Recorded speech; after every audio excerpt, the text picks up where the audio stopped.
Welcome to our virtual speaker series, where we are going to have the pleasure of hearing from Dr. Eddie Fergus. I'm going to talk a little bit about the speaker series and the Smart Center and the Northwest MHTTC, and introduce Dr. Fergus as I go through that. I'd like to also begin with a land acknowledgement that we at the UW Smart Center and the Northwest MHTTC acknowledge that we live, learn, and work on the ancestral lands of the Coast Salish people who walked here before us and those who still walk here. And we're grateful to aim to respectfully live and work on these lands with the Coast Salish and Native people who call this home. So we have reached the conclusion of our 2023 Smart Center Speaker Series, focused on equity-centered MTSS and implications for school mental health. We've had a fantastic lineup culminating here today, May 22nd, with Dr. Eddie Fergus, who's going to be speaking with us about MHTTC and all sorts of equity-informed approaches and conceptualizations for MHTTC. I'm just going to talk a little bit for a moment about the Smart Center. I'm Aaron Lyon. I have the pleasure of being one of the co-directors of the Smart Center, the UW School Mental Health Assessment Research and Training Center. And the Smart Center is really working to be a national leader in developing and supporting the implementation of evidence-based practices broadly defined in schools, including prevention, early intervention, intensive supports, the full range across all tiers of MTSS. We have many different foci, including research and evaluation, training and technical assistance, community partnering and outreach. Our functions and roles include some basic research on school mental health, what works, what we need to work to get out there, generating evidence and testing models that work, mobilizing evidence. This is, I think, a particularly strong focus of the Smart Center, both in terms of our research and our practice. We do a lot of training and technical assistance to support all the important work that's going out there that educators and districts and states are doing surrounding school mental health broadly defined, and also conducting research on what kinds of strategies and practices we can use to get high quality practices out there into the real world. And we also try to do our best to build political will, disseminate information broadly, to be at the table to support any conversations that legislators or others might be having about ways to best support students in schools in order to bring the best quality services we can to those who could benefit. So more ways to contact us: through our email, through our website, through our Twitter account. I also just want to take a moment to talk just a bit, I'll move it through pretty quickly since we were a little late to get started, about the MHTTC, which is is housed within the Smart Center, the Northwest MHTTC. This is funded by SAMHSA and allows us to be participants in a nationwide effort to accelerate the adoption of evidence-based practices, to improve awareness and knowledge among the workforce about school mental health and ways that we can best support that, to build on and continue to foster regional and national alliances, and to increase the availability of technical assistance, and through that, evidence-based intervention. So here's how to get MHTTC specific info. Also, we have a website and an email, etc. Now, the moment we've all been waiting for, it's my pleasure to introduce Dr. Eddie Fergus, who's a professor of urban education in the School of Arts and Sciences at Rutgers University, Newark. Prior to joining Rutgers, Dr. Fergus was at Temple University and NYU. Most importantly, perhaps, he's a former high school social studies teacher. His work is at the intersection of educational policy and outcomes, specifically focusing on Black and Latino boys' academic and social engagement outcomes, disproportionality in special education and suspensions, and school climate conditions. He's published more than 4 dozen articles, book chapters, evaluation reports, as well as 5 books. He's worked with over 120 different school districts since 2004, specifically on addressing disproportionality in special education and suspension.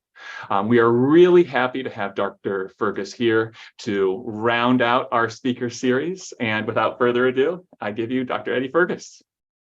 All right. Well, welcome everyone. Thank you for the intro. I'm glad to partner with this Northwest group. I'm excited about the sort of opportunities to continue dialogue around sort of what does it mean for us to do sort of evidence-based work, recognizing that some of the evidence we've got to contend with is the nature to which we have patterns of disparity that are bound to some of our social cultural dynamics that we have as a society, right?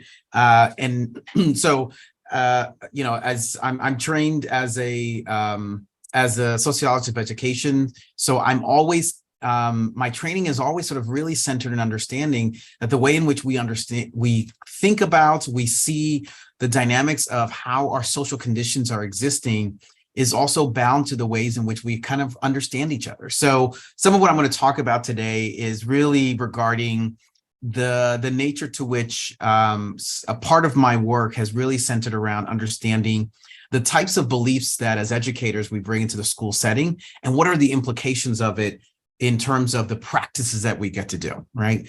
We, you know, at the core of how I sort of explore and theorize this work is recognizing that the practices that we do are always allowed to exist in a very particular way based on the ways in which not only we understand the practice, but also the types of beliefs that we use to help substantiate, to support, to cement the way in which we kind of approach that work. You know, and that's because we all recognize that every behavior that we do, whatever we do, there's always a belief that undergirds it, that allows it to have kind of the permission for it to operate in a very particular way.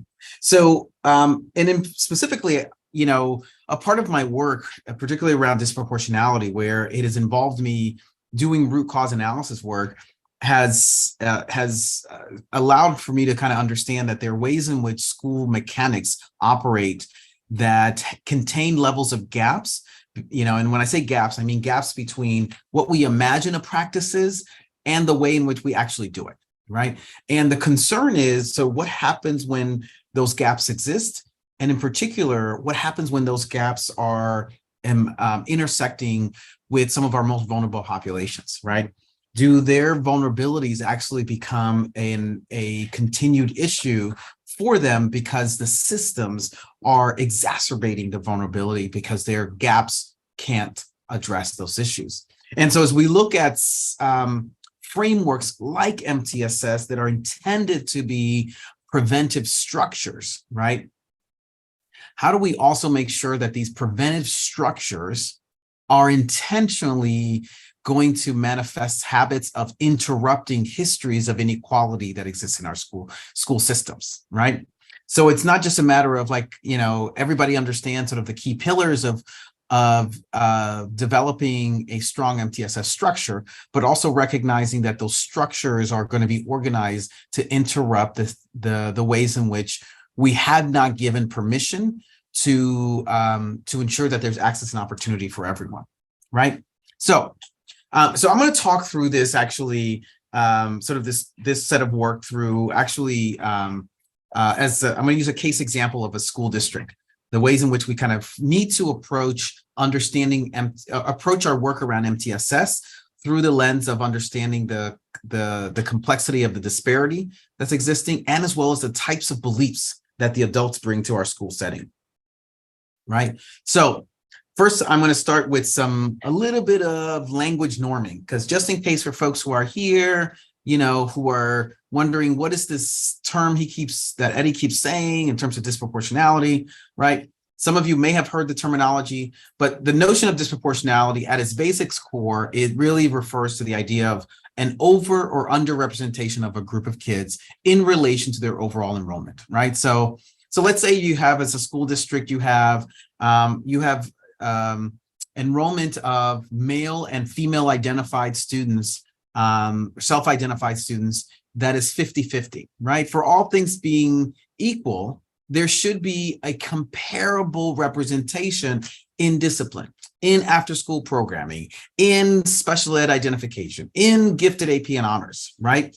When we start seeing an over or an underrepresentation of, let's say, groups of students that identify in particular gender categories, if we start seeing that over and under, that's giving us an indication that there may be a pattern of disproportionality, right? And for all intents and purposes, the idea of disproportionality is nothing new. It has been in existence. We've first started languaging this this idea of disproportionality in 1968 with a report that was authored by Lloyd Dunn. And since then, there have been multiple ways in which disproportionality has been talked about, particularly at a federal level. And then finally, in 1997, the federal government outlined in one of the amendments of IDEA that state education departments are required to identify school districts that are disproportionately placing students in special education and or discipline. Since 1997, there's been 3 different additions or changes that have been made to the to disproportionality regulations across the country. Right. The most recent one mandates that not only every district be cited, but every state now has to use the same formula, which, trust me, that is a good thing, because prior to 2016, we had 50 states and we had about 30 different formulas that were being used, which meant that in some states, there was no disproportionality happening, and in other states, there was tons of disproportionality happening. So the work that I've been able to do over the since 2004 has really centered around: how do you support districts that are cited for disproportionality? How do they come to understand these particularized issues? So a lot of my work has really centered on isolating, taking research strategies to help support sort of a evidence-based lens of an evidence-based equity lens that practitioners can use to really explore sort of how they address these issues of disproportionality. And so part of the work that I do with school districts is involving them, first doing a root cause work.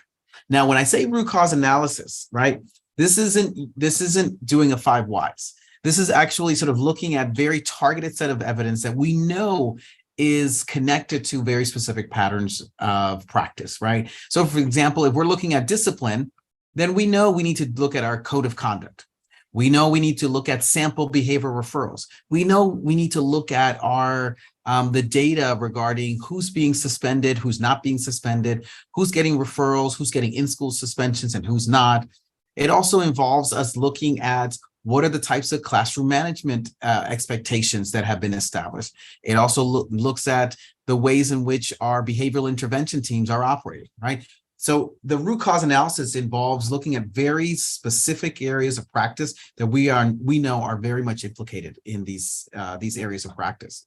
So this root cause work, which I've been able to do with so many districts over the years and state ed departments, have really sort of identified very particular habits of remedies that are gaps that are existing or causes, and the related sets of remedies.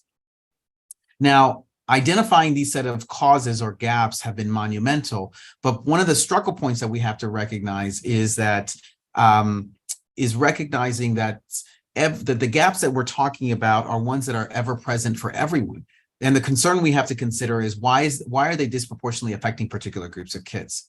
Now, in order for us to get to that type of conversation, some of the work that I've been doing over the years has really centered around what I call equity literacy. Right?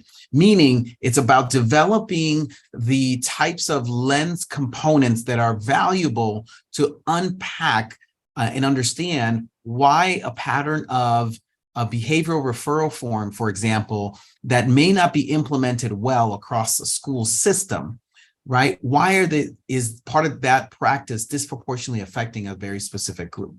And so the equity literacy allows us to really develop the muscle power to be able to examine or have those conversations in a way that allows for everybody to be able to lean in and ask the question, is there something about X population that we understand that place them at greater risk in terms of particular referral forms being used or specific interventions being used, right? And that equity literacy sort of those sessions that myself and my team do is about nurturing that literacy for staff, right? Such that when we are building the remedy plan, right, particularly when they're building a remedy plan like MTSS, that they're building it with the conceptual understanding that this remedy is about dealing with this disproportionality issue.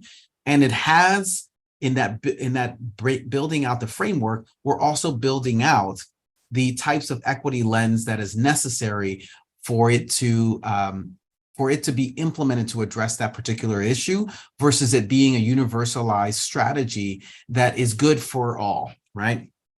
And that's, and I'll talk a little bit later around sort of that euphemism that we say in terms of, well, that's just good instruction, or that's just good practice, right? In recognizing that in that saying it's good for all, we don't give ourselves the opportunity to recognize that there are particular ways in which systems are operating for some of our most marginalized population, that it cannot be swept under this notion of it's for all and it's good for all, but rather taking stock of recognizing where are the habits to which these things are impacting particular groups. So that set of work has really sort of led to an intentional, what I call applied research implementation strategy in terms of getting districts to a place where they can walk into an MTSS implementation strategy with a very particular lens that they can use to implement their MTSS work, right? If we don't frame MTSS from jump with the understanding of and experiences of how our systems have impacted our most marginalized populations, MTSS will not solve the problems for our most marginalized populations, right? It's I always say let me give you a quick example. Several years ago, before COVID, right, BC,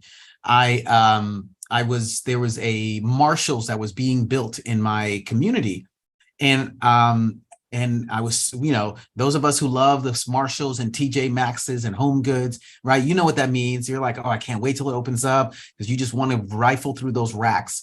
And what was fascinating when they finally opened it up is that the front of the store was all ramps, right? So I want you to take a moment to think about that. All ramps, meaning that the architects actually took the experiences of their clients who are most marginalized and put them at the center of design, right?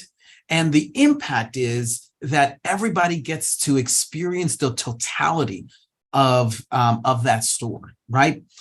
Everybody gets to actually have greater benefits as a result of that. And that's what I ask us to consider as we tackle our MTSS framework, is that we're walking into building out, doing MTSS implementation from the vantage point of understanding what's been the ways in which our systems have been marginalizing some of our student populations.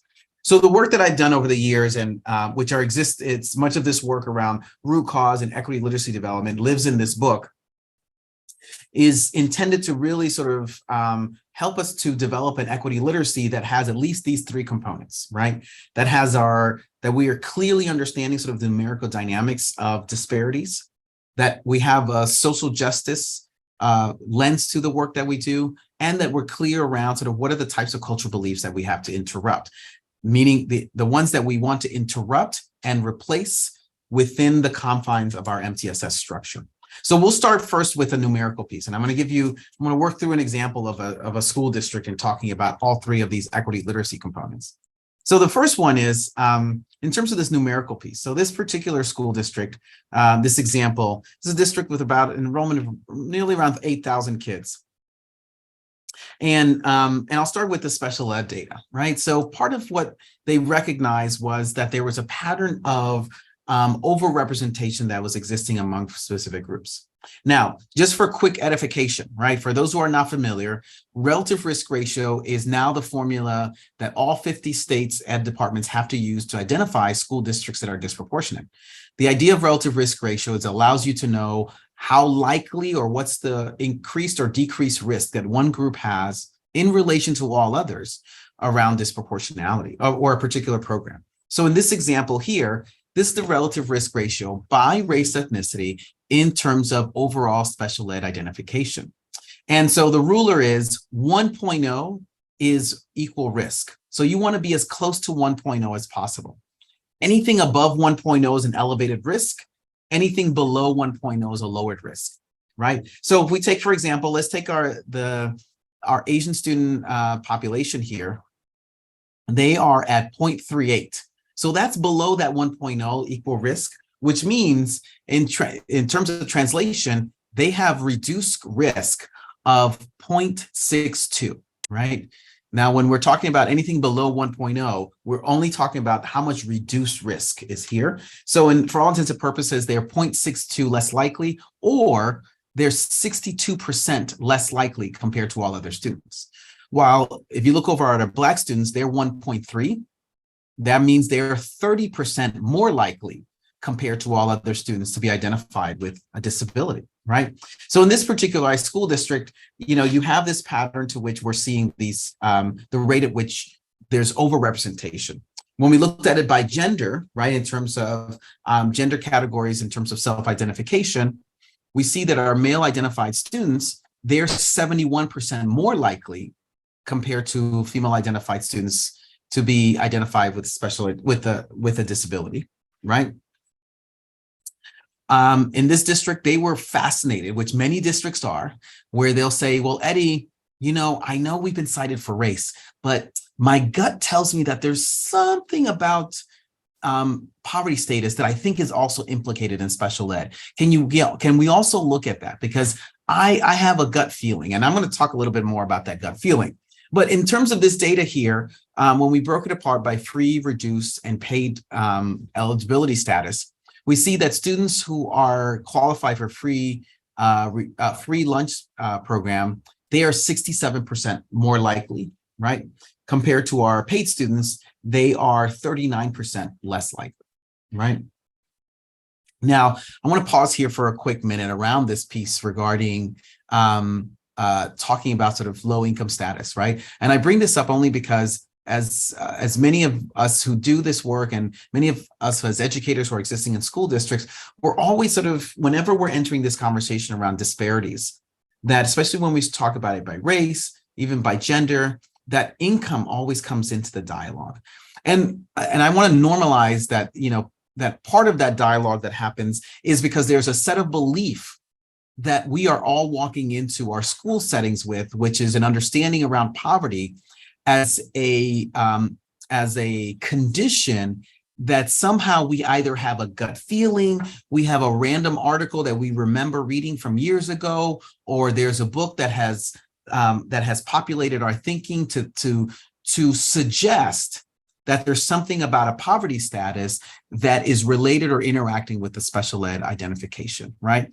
And the thing that we have to consider and recognize around that is that we have the potential of creating a bit of a slippery slope argument when it comes to particularly utilizing free and reduced lunch status as our proxy for identifying poverty.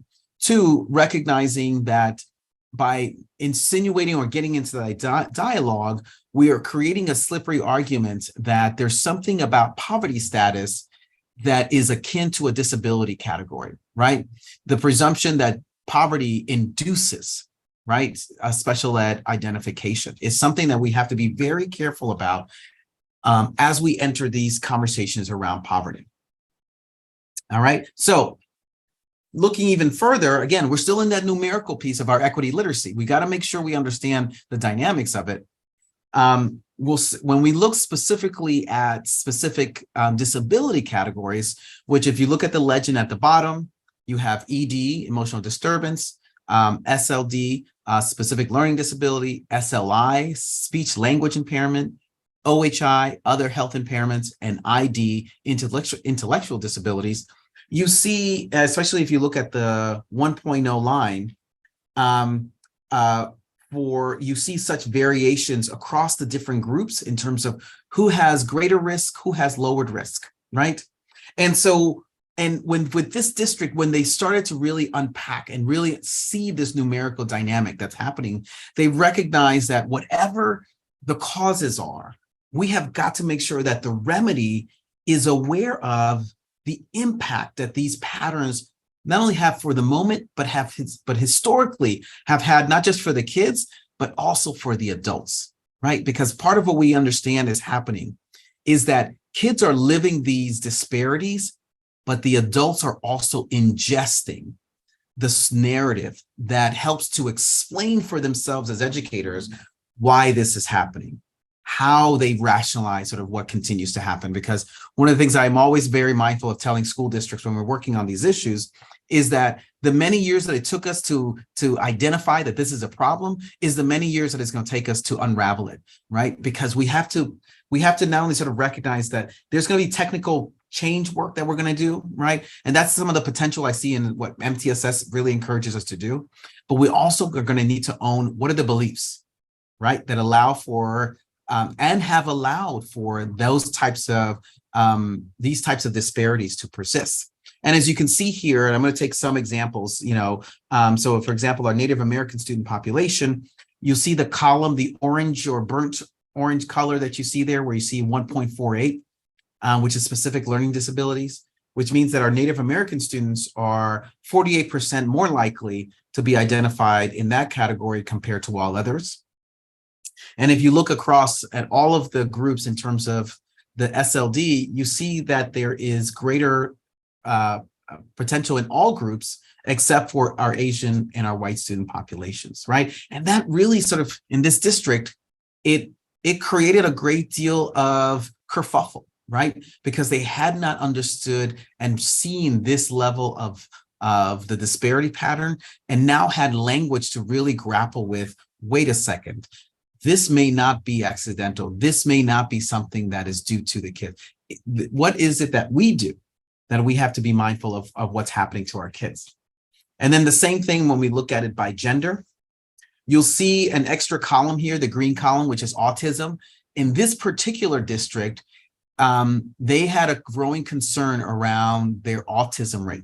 They were not cited by the state ed department around autism, but they were concerned that they really wanted to look at it in terms of their data, specifically in terms of gender identification, right? Because they had a hunch. And as I asked them about their hunch was predicated on what they were seeing in terms of in their classrooms, and also in terms of the what was coming out of the child study teams, right? So as you can see here, in terms of male identified students in this district, male identified students are 4 times more likely to be identified with autism, or in terms of percentages, they are 310% more likely to be identified with a disability. All right. So I wanted to take that moment because we have to make sure that we're clear on identifying these patterns. What is it that it's actually sort of beginning to tell us about the dynamic that's happening in our school settings? And that's a first piece of making sure that we're developing our equity literacy in this work, right?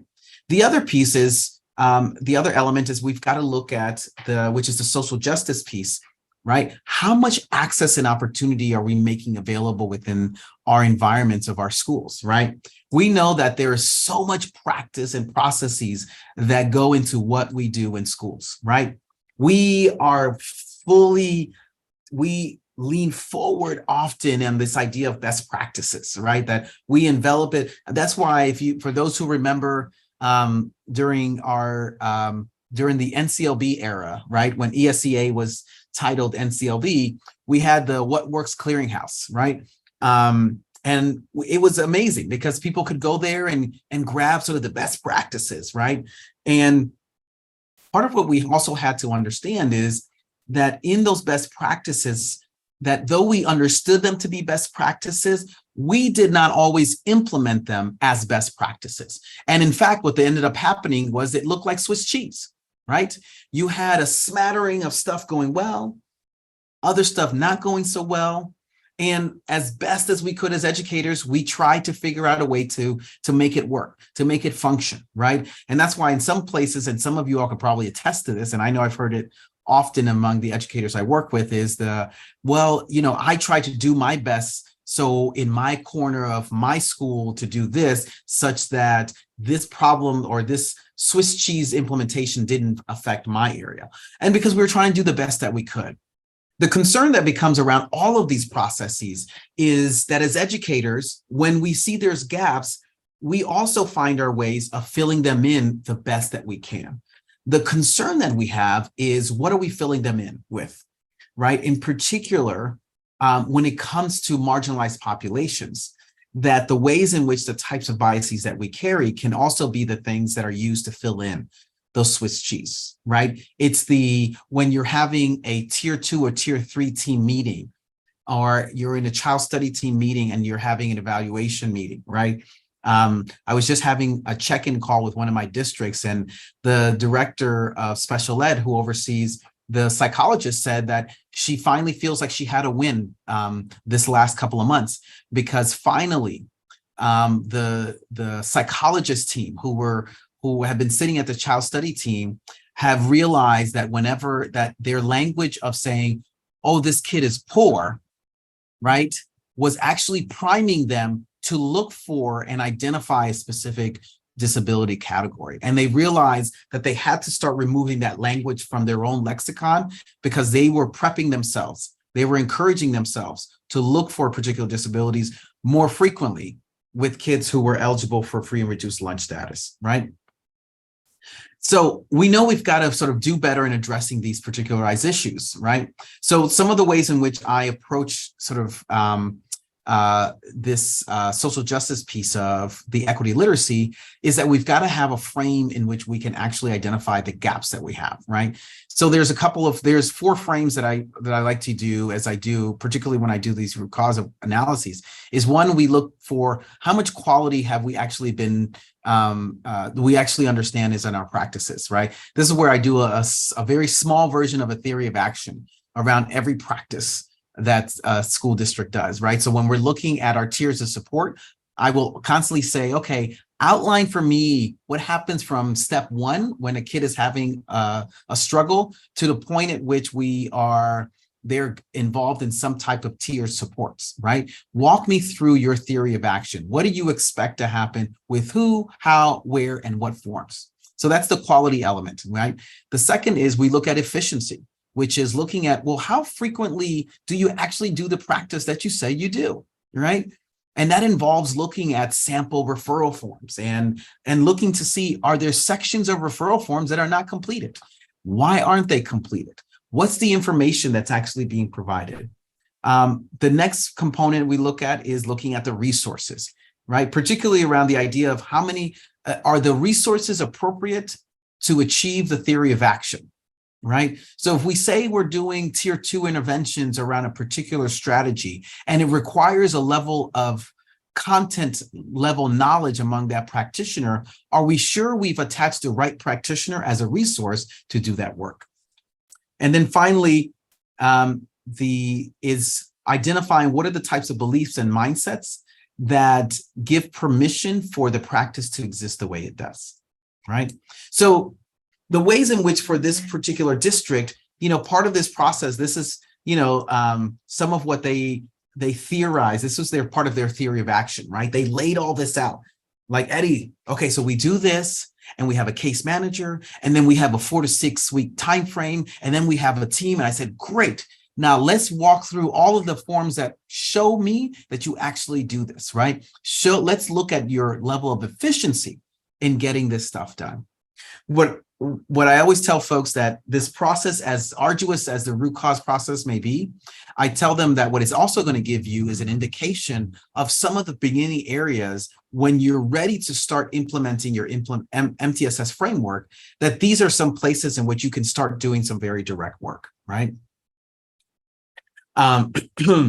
So as this sort of really digging into sort of what these processes are, it allows us to start identifying that the wellness to which we do tiered supports is about creating access and opportunity. Now, and when I say access and opportunity, I should have said this earlier. Access is the right to the resources. Opportunity is getting those resources at the level in which you need them, right?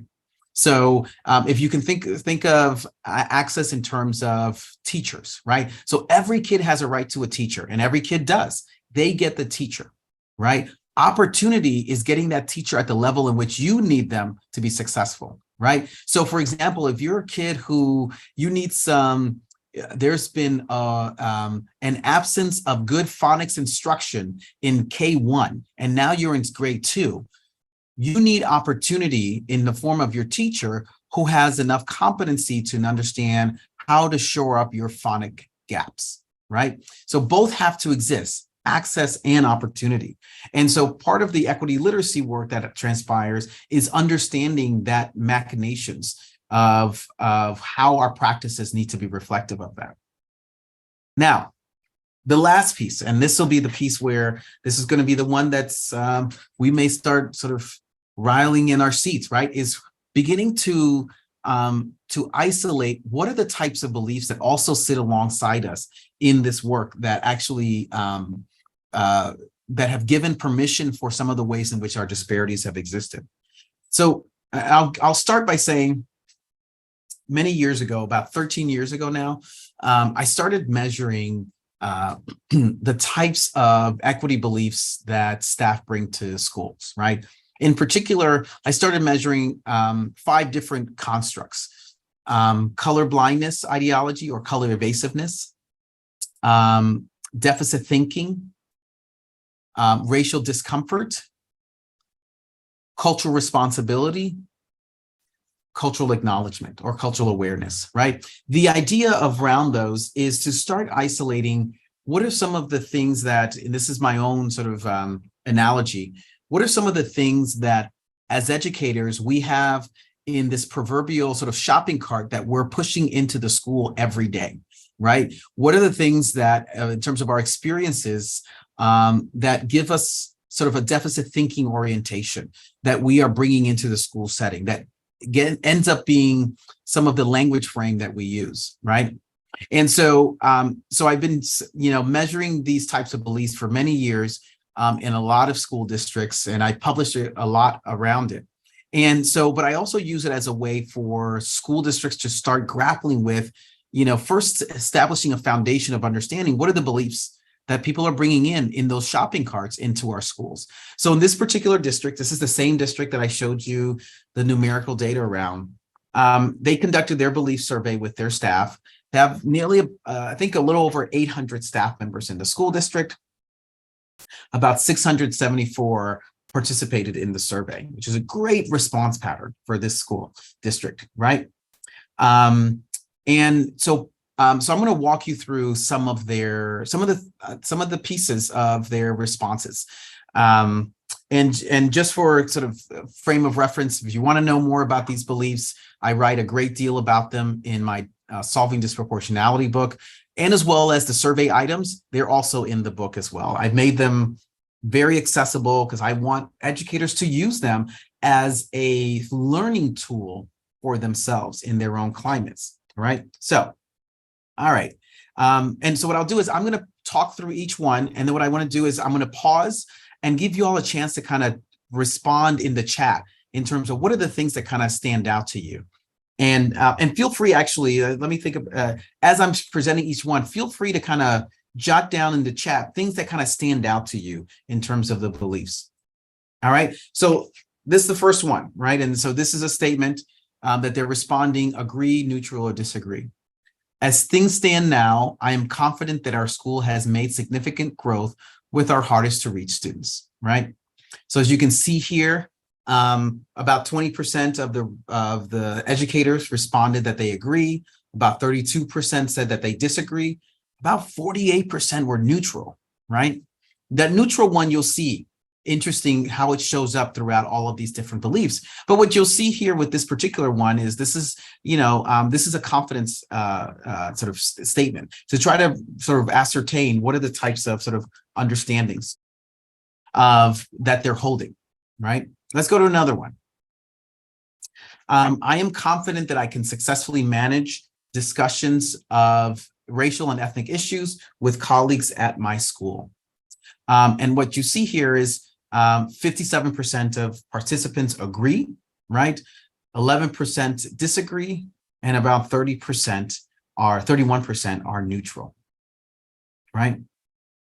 And so it's an interesting, and you'll see in a couple of other items, particularly this 57% of them finding themselves agree and wondering sort of how, what exactly are their points of, what types of discussions and in what types of discussions are they comfortable with, and the ways in which these conversations actually occur, right?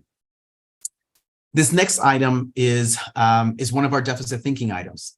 Although I am hesitant to say so publicly, I believe that racial and socioeconomic differences in intelligence performance may have a hereditary or genetic component.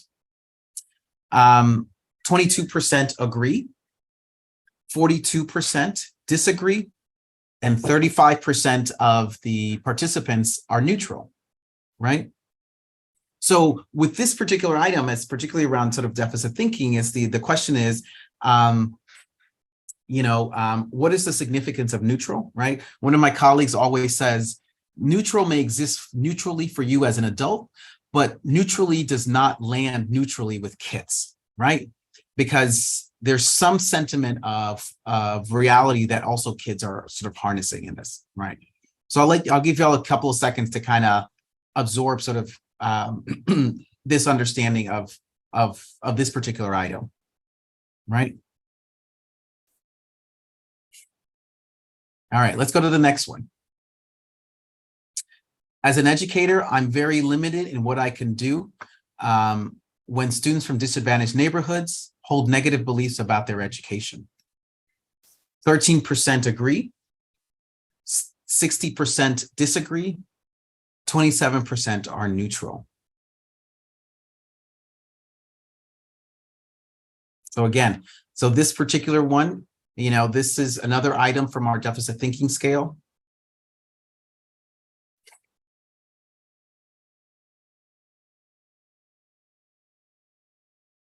All right, let's go to another one. This was one of the items in our color blindness or color evasiveness scale. I try to ignore skin color in order to view minority students as individuals. Nearly 42% agree, 30% disagree, 28% are neutral.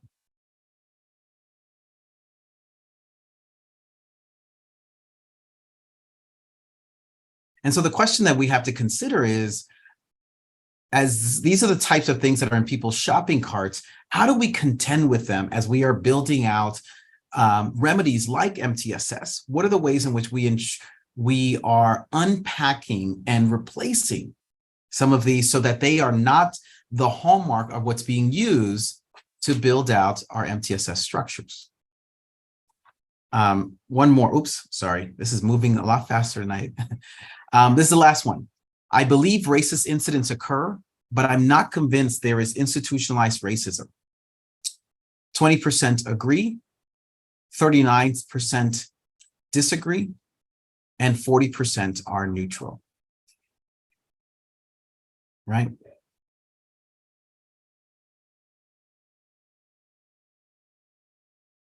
And this particular item is really at the crux of what we hear some of the argument in terms of especially the conversations that have emerged over the last 10 years, specifically in our current social cultural environment, that is really begging for us to grapple with the recognition that there are patterns of disparity that are existing in our society, not just in education, in housing, in policing, right? Like, how are we really addressing these issues? And this particular sort of notion is that there is a struggle point that's happening in just owning that there is there's a dynamic of institutionalized racism that's existing in our society.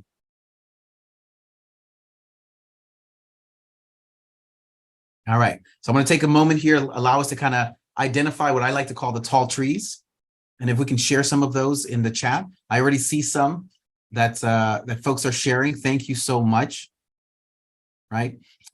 Shane, yeah, I appreciate your response around is neutral is the absence of the option of I don't know, right? And part of what I'm always very mindful around the neutrality is that it is going to contain elements of individuals who just don't have a body of knowledge to know how to respond, right? And also individuals who are not sure that they want to lean into either agree or disagree, right? All of that lives in the neutral, right? But I will still say, and does that, even in the I don't know, right? How does the I don't know land for your most vulnerable students, right? Do they experience our practice in a way that is cognizant of that they're educators that are there to provide them the social safety nets, that they are unaware of what their needs are?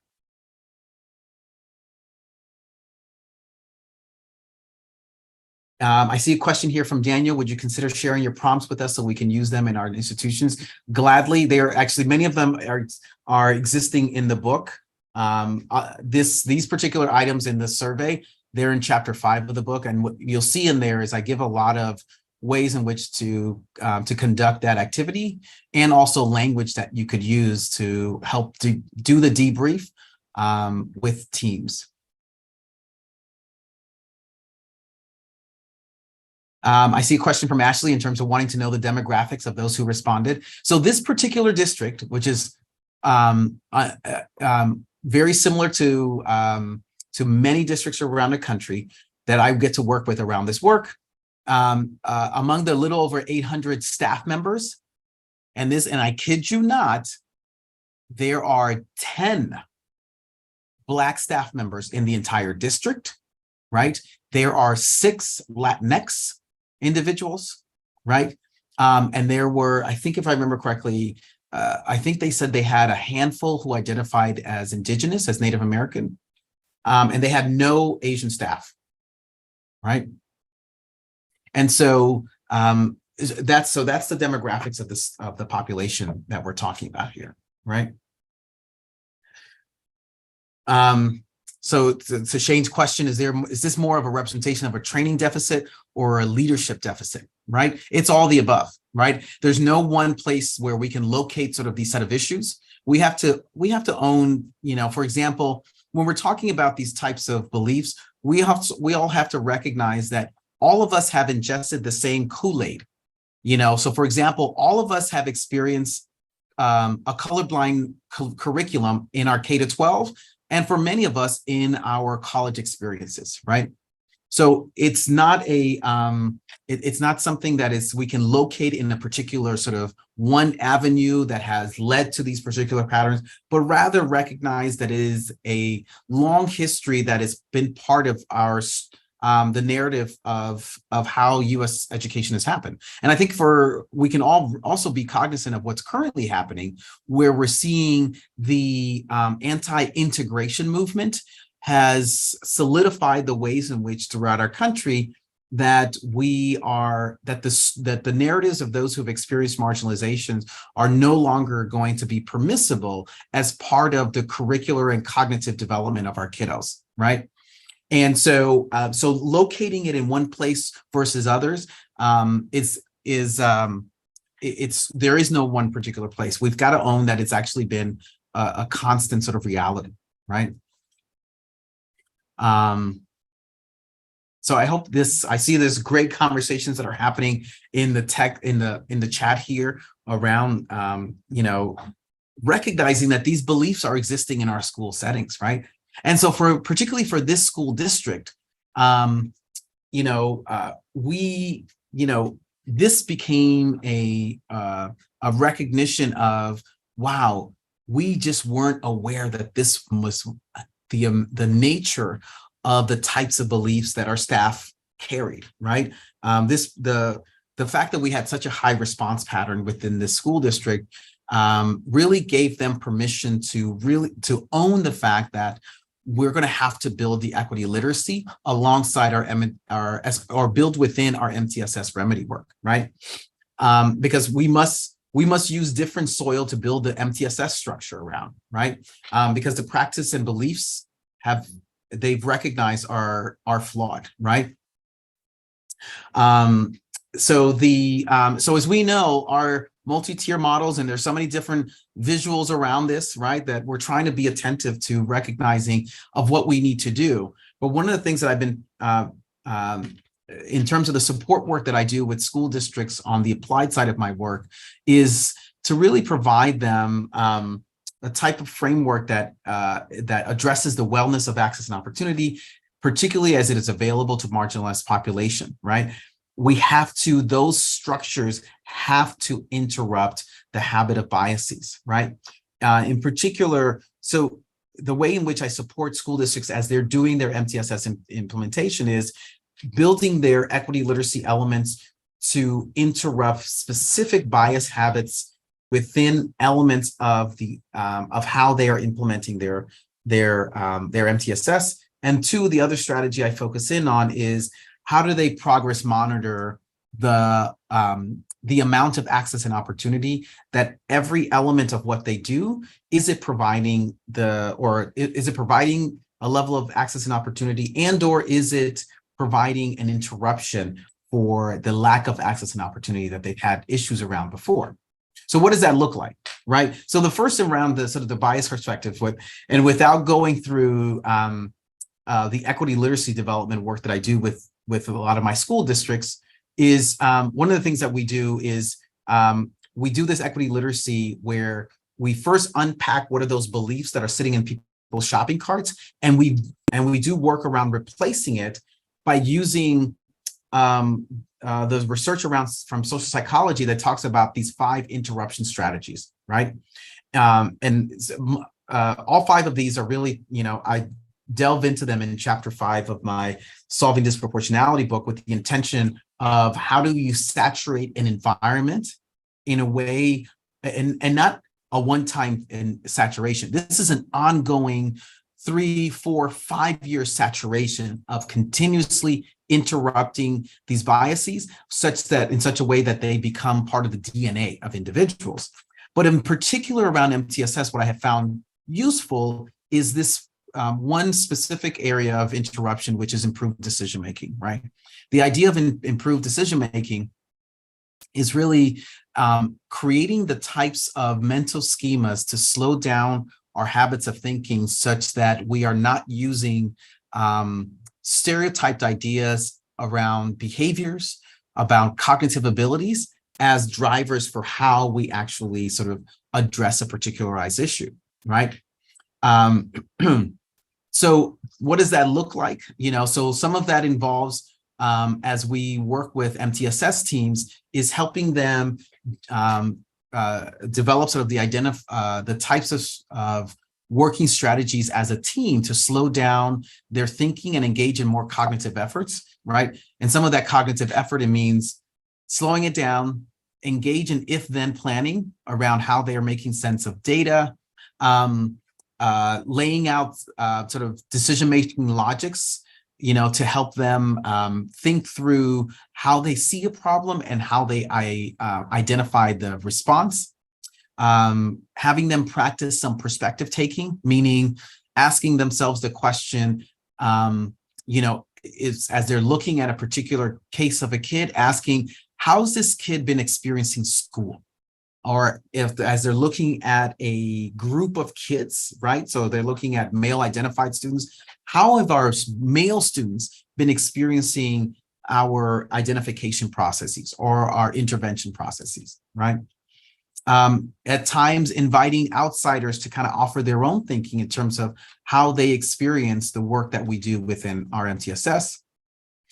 Intentionally seeking out the voices of those who have been marginalized within school, and asking them explicitly around sort of how they experience our systems, right? How does it all land on you, the way in which we imagine, right? I just did a session like this with one of my school districts about a month ago, and they decided to do one with, to invite they have a small Black student population, so they invited the Black parents, which was very brave of them to come and talk to them about, we're noticing that we are having a lot of our Black students in our tiered support program. And what the Black parents talked about was they shared very raw, very brutally honest with the educators that they feel that their Black kids are constantly being in threat, meaning that their existence in school is of question, And so they're being put into all of these different programs because they're whoever they are, however their value or their assets, none of that is being considered. And it was really, if I can say, this was for many of the educators who were sitting there and listening to the parents. Some of them were clutching the invisible pearls, like, oh, how could this be? That's not our intention, right? There were a lot of conversation of intentions, like that wasn't our intention. But as we all know, it's not a matter of the intentions, but rather how it lands on those who are experiencing it. So seeking out the voices of individuals who are experiencing marginalization in our settings, in our school settings, may be very, may rock your foundation of how you understand you think you're doing school, but it is an invaluable sort of part of the process to make sure that we are improving our decision making based on a set of information that we typically do not have in our shopping carts, right? So the next strategy that I pay particular attention to is being able to monitor the way in which we implement this set of work with a particular attention along the way, that we are marginalizing whether or not our MTSS structures are truly accessible and creating opportunity by looking at its impact in some of our most marginalized populations, right? It goes back to that example I gave around the Marshall store, where the front of the store was all ramps.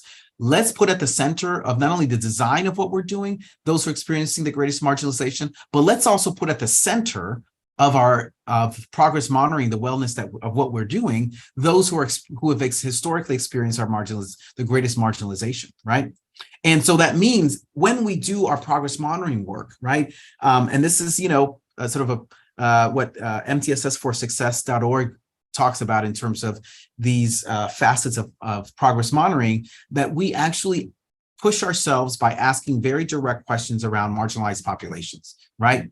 So for example, asking ourselves questions in the screening: do the tools match the needs of the culturally, linguistically diverse populations that we are serving? Do the analyses include disaggregation by race, by ethnicity, language, gender, students' disability status? That when we are looking at sort of the patterns of how our populations are responding, right? That we're asking questions such as, how much culturally and linguistically core instruction is available, right? Who is getting it? Who is delivering it, right? And when I'll pause here a moment around this culturally and linguistically core instruction, for us to recognize that it's not just a matter of adding some new read aloud books or diversifying our language arts books. It's not just that. It's also centering the ways in which we are providing a lens of cognitive strategies that considers culturally and linguistically diverse knowledge base. So for example, one of the things that I appreciate that Goldie Muhammad does in her book, Cultivating Genius, when she talks about those 5 pursuits, I keep telling districts, like many districts and schools use it as a lesson planning framework, but I keep reminding them, it could actually be a curricular frame, right? Because imagine the idea of really approaching some of our curricular work in such a way that we are acknowledging what's the way in which identity is being grappled within this content. What's the way in which skill is being grappled? What's the way in which criticality, right? Imagine doing that work in a science class, in a math class, in an art class, right? Where we are centering the recognition that there are that identity in particular, because identity is one of those areas of content, of cognitive work in particular, that we have not given ourselves permission within curriculum to uphold and to really center as actually occurring, right? A great example is, and this for folks who may have an English background, don't be offended when I talk about sort of the canon, right? The classic canon of books that kids are supposed to read. What's fascinating is that the canon is treated as if it is identity devoid, meaning that there's that these are classics because they are representative of the themes of our society, right? But what it's also doing is it's espousing the types of identities that have permission to exist in our lexicon, and they should be treated as the universal themes for everyone, which is not the case for everyone, right? And what I appreciate, what Cultivating Genius really pushes us to consider, is that identity is that there's multiple layers of identity, and it allows for multiple identities to be able to sit in the canon, right? There's a reason why there's been such pushback on, like what we're currently seeing now is like an attempt to remove the diversification of what we consider the canon, because there is a discomfort with recognizing that there are multiple identities that are existing in our society. And then the other piece around MTSS, particularly the progress monitoring element that we should be attentive to, right, is how do we language the ways in which we are constantly improving the processes for the next iteration of sort of providing supports for our next cohort of kids, right? Asking ourselves questions such as, how much access and opportunity did the process contain during this period, so that we're not just isolating the idea of like, oh, I gave it to them, and so this is how they responded. But let's actually ask, did you give it to them at the level they were supposed to get it? Did you operate in the way in which you were intended to operate in terms of what you were providing in terms of that intervention supports, right? And then the last thing I want to mention, and this has been an interesting, and I'm just going to put it out there as an implementation consideration around MTSS, outlining MTSS as a strategy for addressing your issues of disproportionality requires that those who are being tasked with this sort of, and I see this a lot in districts, that they identify, somebody gets anointed to be the MTSS coordinator, and in some places they got all the responsibility but no authority. In other places, they got all the responsibility and the authority, right? But what I ask for us to consider in those roles is also situating that this individual also has both the responsibility and the authority with a team to really institutionalize the ways in which this equity literacy gets threaded throughout the structure of what you're trying to build out in terms of your MTSS. And that includes, continuously self-assessing the wellness to which the MTSS implementation is operating well for your most marginalized population. And also developing the types of plan of action that are about continuously addressing those access and opportunity gaps, right? The last thing I'll say is, MTSS has the potential of creating this sort of preventive structure that interrupts our histories of inequality. It has the potential, but it really is relying on whether or not, as educators, we're in a space and a capacity to be able to do that. And that is of great concern for us as we do this work moving forward, right? All right, I'm going to pause here. I'm going to sort of open it up for more Q&A. And I'm going to go back to the chat here and answer some questions. And if there are additional questions, please put them in the chat before I wrap up. So I see the question from Daniel: did people respond to the survey before or after looking at data? I ask because I'm always curious to know how people explain disproportionality when facing it. What's interesting, actually, with this particular district, they did the survey after they saw the disproportionality data. And I'm guessing, Daniel, you have a working theory there around some of that, right? I see from Paige, any tips for those of us in buildings or specialist roles, shout out to psychs, who are trying to get this off the ground from the bottom up? Any places you see as easiest for us to chip away and gain more fidelity first? Great question, Paige.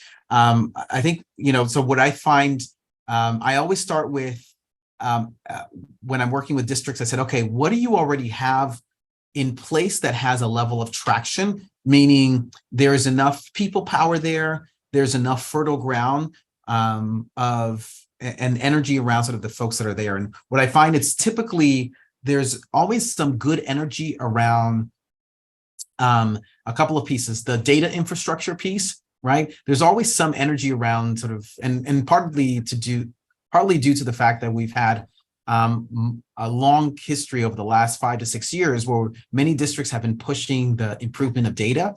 And I see that as a good reflection because it means that they are curious to know what's happening to our kids, and we need to know. The other areas around tier 2 and tier 3 supports, that there's always something there. There's some machinations of some sort of whether, and the process may not be as great or robust, but there's something there, and there's a level of investment for it to get improved. And those are the places where I typically see some iteration of something that's there and a willingness to want to work in those areas, right? And so I tend to kind of start in those, what I like to call the pockets of hope, and work from there to start sort of building out sort of what would be the most meaningful. All right, I'm going to go back to the chat here to see if there are any other questions that folks have.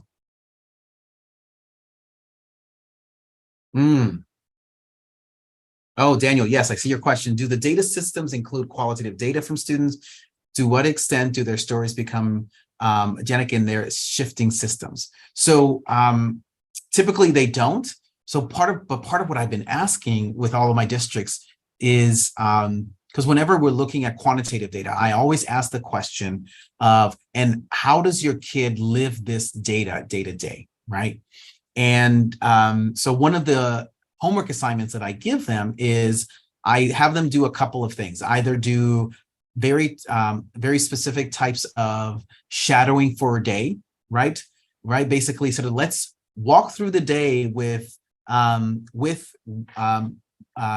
population of kid who you know is experiencing marginalization, and have them look for very particular things. One, the types of language that adults are using with them. Two, the types of learning experiences that they are having and not having, right? And three, the types of behaviors that the adults are noting about them. The other homework assignment that I also offer for them is for them to hold, to do some focus groups with their most marginalized population of students. And I'm always very targeted in saying, you know, like having just the conversations with those who are experiencing marginalization is good enough. You don't need to have a comparison group to see, to hear, is that story valid, right? Because part of what part of the slippery slope that we make when we say, well, I want to make sure, I want to talk to all sorts of kids, right? But we know that we have a priority around a very specific population. And when we do that, at times there's a slippery potential that we are not giving sufficient agency and credence to the story and narratives of those who experience marginalization, because we're seeking to see if it's happening to other groups, or if it's happening to others, and therefore it's a more valid experience. It is good enough to hear their stories. But are there any other questions that folks have as they're doing this work? I just really want to sort of iterate the importance of that. As much as we're doing the technical part of this MTSS work, let's make sure that we are being attentive to the types of beliefs that this technical work is requiring of us. Every part of our technical side expects and relies on a particular belief for it to come to fruition. And what I ask you to consider is, what is that belief when it comes to addressing, particularly when MTSS is intended to and should be addressing our historic patterns of disproportionality. Oh yeah, so I see the last question, once you see bias in the survey data, how do you move the needle? So that's where in chapter 5, I have outlined there sort of this equity literacy development sort of sequence. It's outlined over sort of a 2-year time frame. And it's not intended to mean that it takes 2 years. No, it actually takes much longer.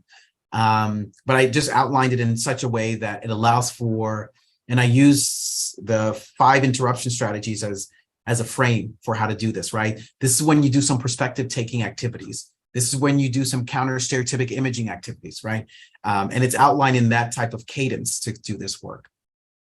Dr. Fergus. Yes. Wow, this has been great. And I think, I hope I'm going to pronounce her name correctly. Mara says, thank you. This was amazing. And I think that we are all in agreement that you have dropped such good information and nuggets that we can put in our pocket right now and start using tomorrow. And so I'm looking at, we hit a lot of the questions throughout the session, but I'm so pleased to see that this is really resonating with our educators.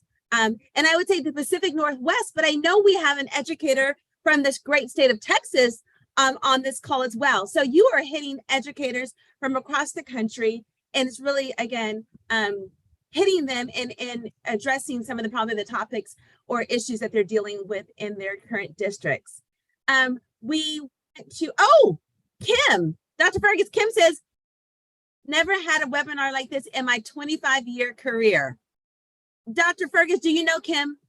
I mean, because that's pretty outstanding. No, but Kim, I'll send you $20, okay? Paige says, one of the best presentations in a long time. Feel rejuvenated. And Dr. Fergus, it's May 22nd, and many educators, one of the words that I think we would use to express how we're feeling. So I am just pleased as punch that you joined us and that you are rejuvenating our educators at the very end of the school year, helping them get excited. And Kim said she loves data. It's a no-fail weapon. Claudia says, fantastic as always.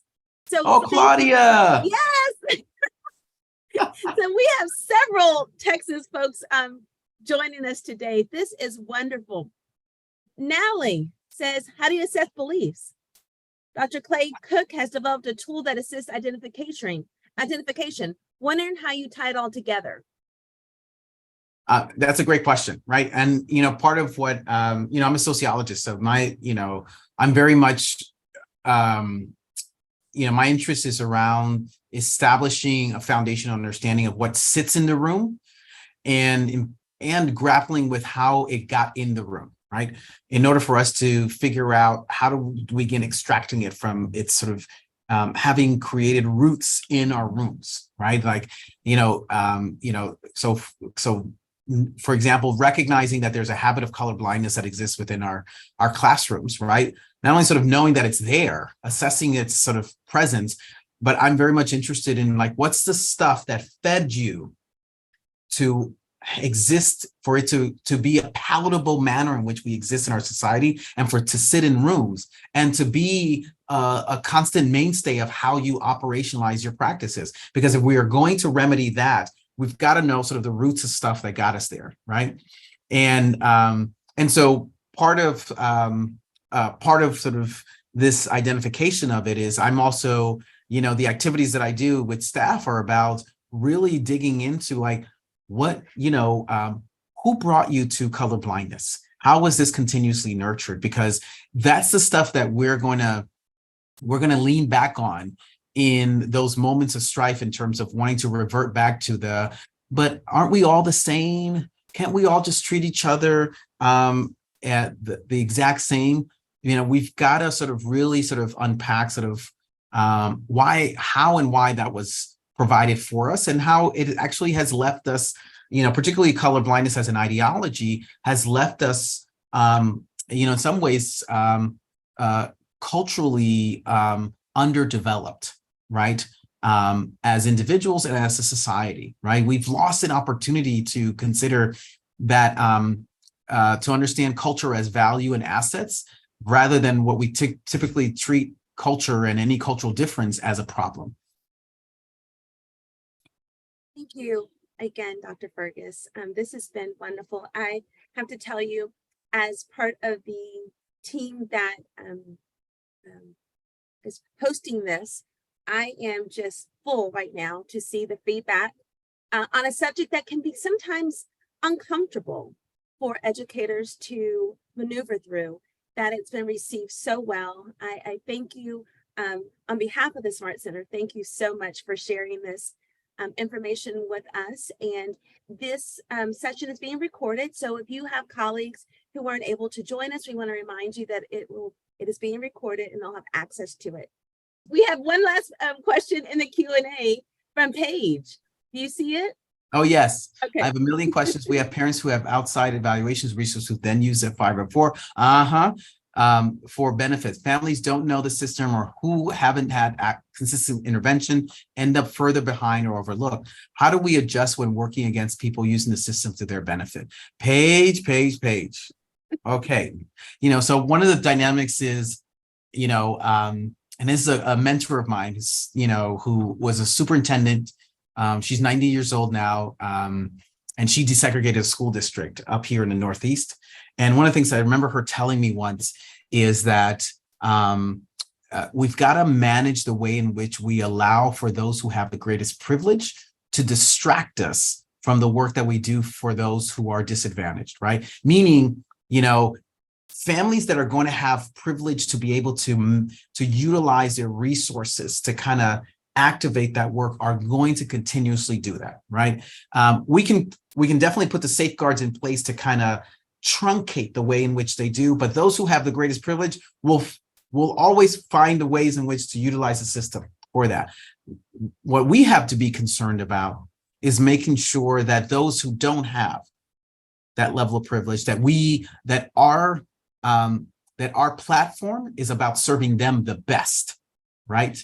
That they are the main drivers, they are the main focal point of how we are providing our supports, right? And we have to continuously keep that in mind, because I also don't want to be romanticize sort of how that happens, and that it won't come with problems, because what is that quote from Clay Shirky? When you're accustomed to privilege, equity feels like oppression, right? And so as you are moving towards greater equitable systems for those who have the greatest privilege, because part of the problem with privilege is that you get so accustomed to things that particularly at times, things that you really don't need anymore, right? That is not going to be of greatest utility, but it creates in some ways super privilege for some of our kiddos, right? But when we are advancing some of this movement forward around equitable opportunities, those who have greatest privilege are going to have some of the hardest time knowing how to accept it, right? And one of the things I try to work on, particularly with superintendents and their school boards, is we've got to change the message for how we talk equity so that it's understood as part of a community moral agenda, not you're about to lose something, right? But I got you, Paige, because that is, oh Lord, that is a continuous issue.